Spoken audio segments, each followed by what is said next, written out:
So our next speaker is less than a year away from getting her PhD.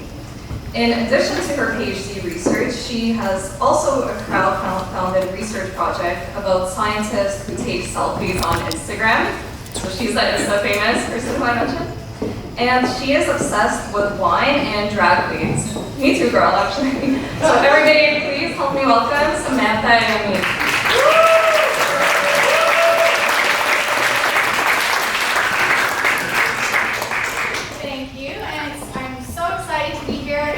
All of you publicly proclaim my millions of mistakes, which I definitely have. Instead of doing a million because of time, I'm going to talk to you about one of the big ones that started and I learned a lot from. It was in the early days of my PhD. I want to tell you what I studied for my PhD because that's going to kind of set the stage. And it was inspired. I wanted to go after undergrad here at UT. I wanted to study more. I had lots of questions about these things up on the screen behind me. These are cells from the brain. These are from the mouse brain, but yours don't look too different. And this is one of my favorite pictures that I've taken through the microscope in many years. Because I just think it's so amazing that you sitting here, me talking to you, you listening, that's all because of these things inside your head. That just blows my mind. And that's why I want to do a PhD, pretty plain and simple. When I tell people I'm doing my PhD in neuroscience, the reaction you typically get is, oh, you must be so smart. And I see that people think that. You have to do a pretty rigorous undergrad. I had to memorize all the cranial nerves. I had to know, be able to identify any part of the spinal cord just by looking at the cross-section. Yeah, I studied really hard and all that. But I really don't think that's what a PhD is about. So yeah, you have to prove yourself to get to where I often sit. I can see my office just across the street.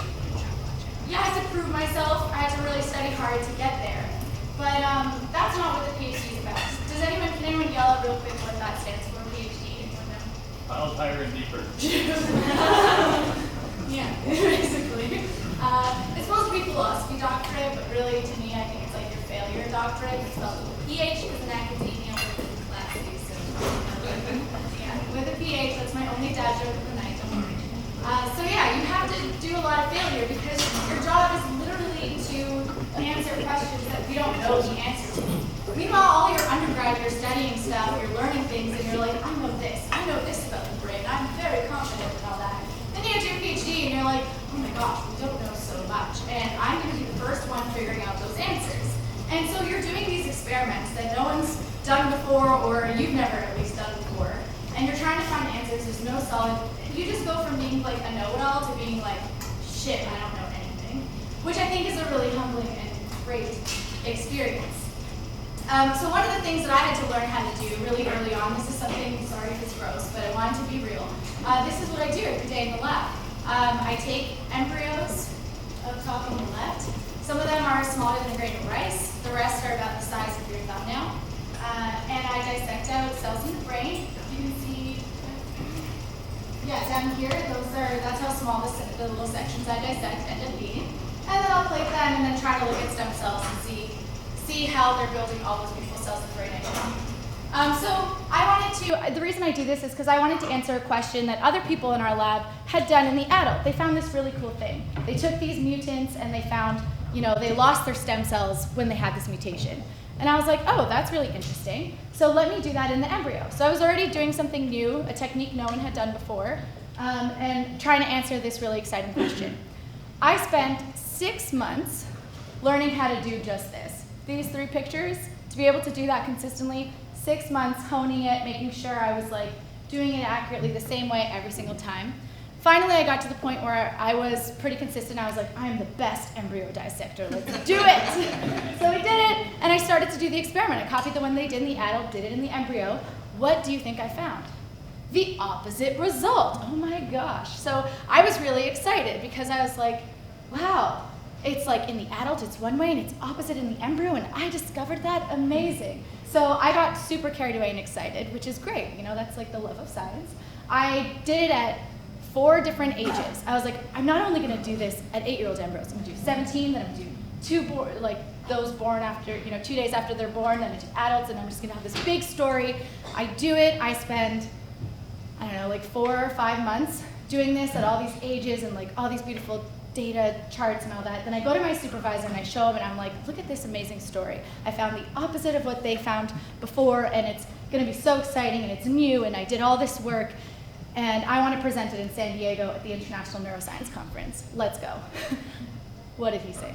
Well, he said, you got the opposite results. Are you sure you were using the right mice for these experiments? I was like, oh yeah, for sure. I mean, I've done this 3 times, and you know, all the stats and all that. And I was like, yeah, of course, like the older student who already graduated gave me the mice, so like, they're definitely right. They said they were that, so we're good. They're mutants.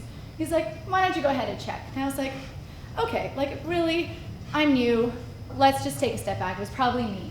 So he wanted me to do this. If anyone watch CSI? Okay, I don't, but I Googled it, and this is what they do in CSI. They check, okay, let's see if there's a DNA match between this and this, whatever. Basically, I need to do that to check if my mice were mutants. So that's what he wanted me to do.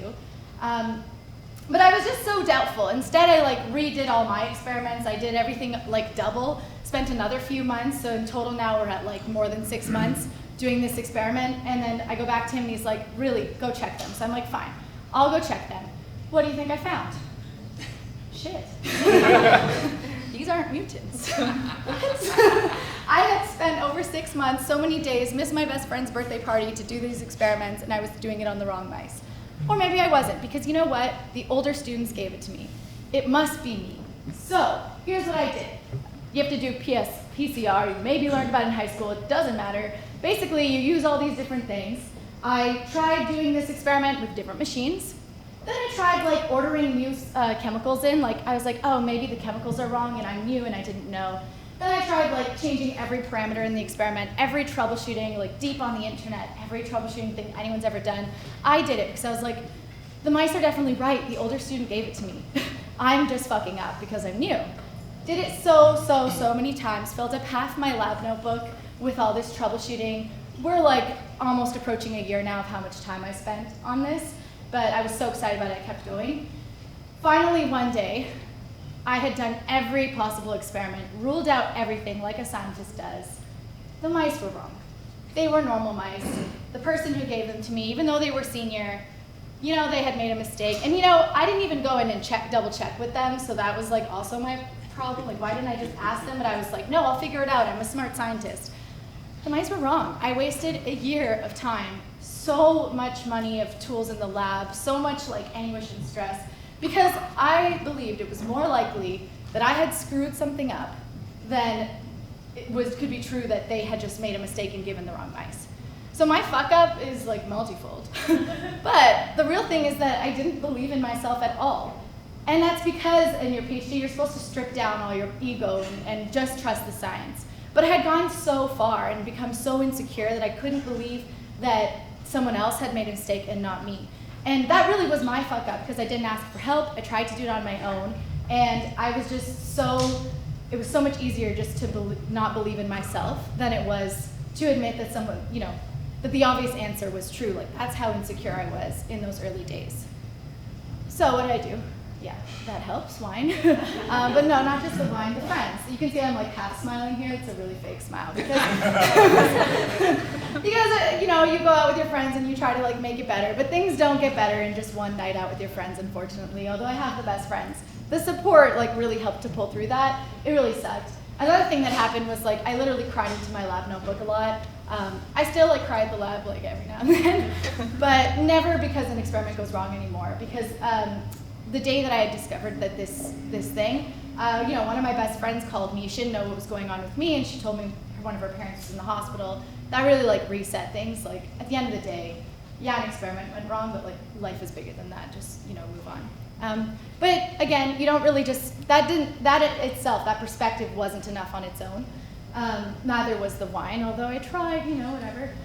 So another thing that I did is, yeah, like got out my anger about that. I started doing Muay Thai, and I did it for a few years. I've stopped now because of life, but I learned a lot of things from doing Muay Thai that I think are applicable to anyone's life. The 3 main things was, one, I think get out your rage in a healthy way. That's great. It feels really good when you're not feeling really strong to go like do a few punches to someone bigger than you and be like, oh, I'm like pretty strong. Like, like that hurt? Cool. I don't know. It's like stupid, but it helps. The second thing I learned is nothing will like make you pay more attention than if you're not in the moment when you're kickboxing, you'll get punched in the face. So you will really stay in the moment. And that's something that I took out of the gym, was that I need to not be like thinking about all these other things and how I'm like not that smart and oh, I don't belong here. And sometimes just be in the moment with the data instead and just go with that. The other thing is getting punched in the face, I think like everyone should do that once. Go get punched in the face, seriously, with someone you trust and like make them wear gloves or something. Because you realize you can get punched in, like when someone punches you, you're like, oh, God, punched me. And then you realize, oh, I'm fine. And then you punch them back. And it's like, I'm not a violent person, but it's just really nice to know that you can get punched and it's fine. You'll be okay. And you can push yourself. And it really teaches you that you think like, no, I can't keep going. And then you have some scary person telling you keep going. And you realize like, oh, true, I can. And so there's a lot of things that I learned from that gym that I took back to the lab to know that it's not, things are bigger than me. Also that I can push myself further than I think. And that like, I can be resilient and things are gonna be okay. And the last thing that really helped was finding a community of support, which I found online. You might find it elsewhere, but finding those people who kind of get the story and help you realize that it's not always you, that you're not lesser than, and maybe there are also like systems you're up against. I found that to be really, really helpful. And so these are some scientists from around the world, and there was a whole thing, and so we did this Stronger Together campaign, and that just showed me that there was an amazing community of support. And now, just in my last minute, the opposite, where in the beginning I was so afraid and didn't really trust myself and wasn't secure in what I knew. And that PhD again like beats that out of you. Now that I'm about to graduate, I found that confidence again, and I realized those insecurities were leaking into parts of my life. And so what I started to do was like put myself out there and just force myself to like people would say, will you come be an expert and talk about this? And I'll sometimes want to say, no, I don't know if I'm really an expert in that. I just say yes, and then I'll figure it out in between. And so now I've forced myself to like go on camera saying things about science, which for an insecure person who's afraid to be wrong and feels like, they don't know shit, that was really hard. But again, just remembering that whole journey, I've just realized like, we'll always just figure it out. We'll always work it out. At the end of the day, if we're wrong, we're wrong. And that's fine. Sometimes that happens. So that is my story. And thank you for listening.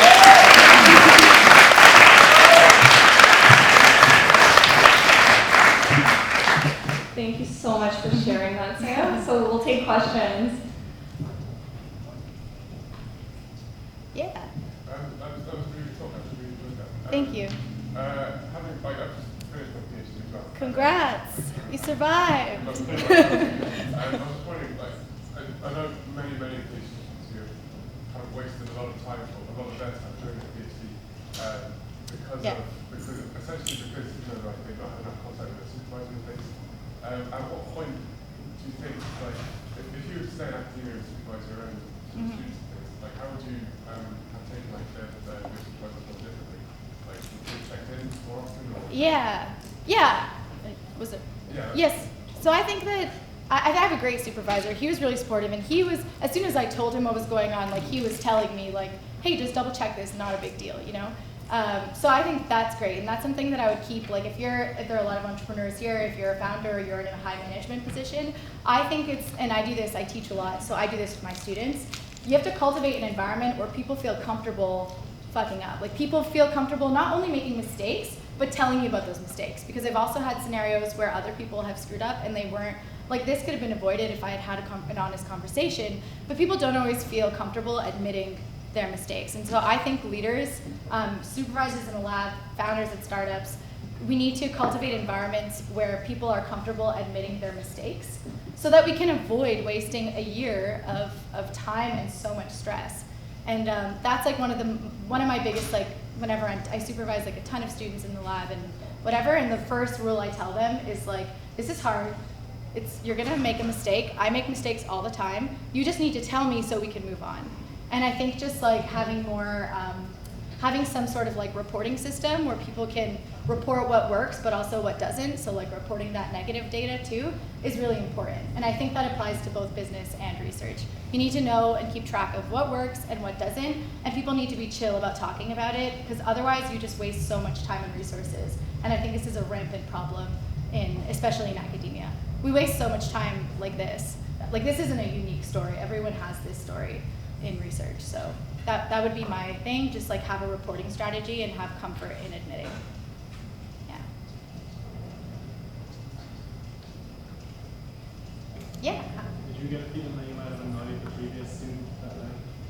Sorry, Did you get a feeling that you might have annoyed the previous Yeah. student that day? Yeah, it's like super intimidating to be the new one in the lab and then to have to go and tell the person who's already graduated, like, hey, I think you're my so wrong. And so I like triple checked everything and was really sure before I did that. I think that I should have done it sooner. But again, like it's what we're kind of getting to here is that sometimes people don't feel comfortable doing that. And I think that was, I'm not trying to like push the blame of my fuck up on someone else, but I think that the whole system's broken where we don't feel like we can talk about stuff like that. And they did take it like not, they weren't stoked about it. But some of them were like really helpful and it sucked. We had to pay a lot of money to order in new mice. Like it just really sucked. But my supervisor was really receptive, so that helped. Yeah. Cultivating environments for failure is great. Yeah. Can I ask you, that's a really good point, is creating that environment. What's your kind of method to doing that? To creating the environment? Yeah, I think it's really difficult, especially it depending on the person too. Like I often feel I have to work harder to prove myself because like maybe I don't fit into the box of what a scientist typically looks like. So I'm constantly battling between conveying authority and that I'm intelligent and capable, but also wanting to not be like an annoying douche who's so conceited. So I find that balance to be really tough. And I've had students who like try to undermine me because they think that they're smarter than me or whatever. I don't care. My strategy is, again, to start with that rule of like, you will make a mistake. I don't care if you're a 4.0 GPA, you're the top of your class. This is different. You're going to screw up. That's like my number one thing I tell my students. But then the second thing is to tell them like, here are some mistakes I've made and here's how I learned from it. And like really just like talk that through so that it's an environment where people talk about those types of things. But yeah, I'm like really overly honest and that goes to my detriment where people maybe lack trust in me. But really I think someone who's honest is more trustworthy than someone if someone's like being super cocky, they're probably really insecure in my opinion. So yeah. All right.